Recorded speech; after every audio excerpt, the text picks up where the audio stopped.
Les gars, l'entreprise existe depuis 60 ans. Vous êtes la 3e génération. Parlez-moi de l'évolution de l'entreprise depuis 60 ans, justement. On a beaucoup évolué en termes de quantité et de volume, Oui. mais on a passé, on est rendu à maintenant plus de 100 à 125 000 paquets et sacs par jour. C'est énorme.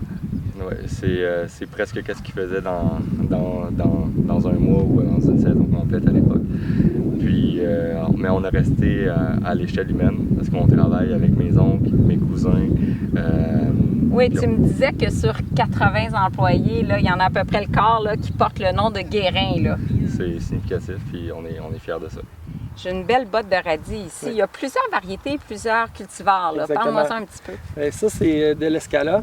Elle est choisie pour être récoltée avec les feuilles parce qu'elle a une feuille courte, puis le radis est très égal. Puis en termes de goût, est-ce qu'on est capable de distinguer un cultivar par rapport à un autre? Oui, tout à fait. Parce que l'Escala, elle est plus, il y a plus d'eau, elle est plus juteuse. Okay. D'autres variétés vont être plus croustillantes. Les variétés qu'on met en sac, habituellement, sont plus croustillantes, puis ont une peau un petit peu plus épaisse. Donc, ils réussissent à bien garder leur couleur rouge dans le processus avec le lavage puis la mise en sac. OK. Puis en termes de piquant, le petit goût piquant là, du radis, y en a-tu des cultivars qui sont plus piquants que d'autres? Il y en a qui sont plus piquants que d'autres, mais on essaie de ne pas les cultiver. On essaie de cultiver seulement ceux qui ont un petit goût piquant à la fin. C'est sûr que quand il fait très, très chaud, les radis ont une tendance à être un peu plus piquants, mais c'est très limité dans la saison. Puis quand ils sont lavés, ils passent un certain temps dans l'eau, puis ça vient adoucir le goût. Oh.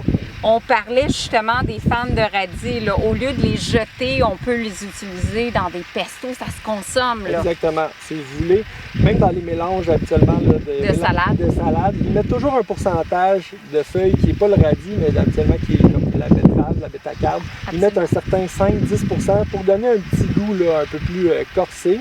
C'est sûr que il faut aimer beaucoup le goût corsé si on veut juste une salade de feuilles de radis. Non, mais mélanger avec les romaines, ça vient donner un petit coup piquant. J'adore ça. J'adore ça. Puis on réduit le gaspillage. On essaie d'utiliser toutes les parties. Là, ici, je vois une belle terre noire là, qui est caractéristique de la région. Qu'est-ce qu'elle a de particulier, cette terre-là? C'est de la terre qui est issue, qui a été créée il y a des milliers d'années par des forêts en décomposition. C'est des arbres, on retrouve encore des souches, des bouts de bois tout le temps.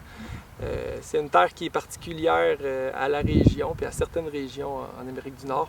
Puis c'est une terre qui est excellente pour le radis parce que ça conserve le goût doux, puis ça donne pas un radis piquant.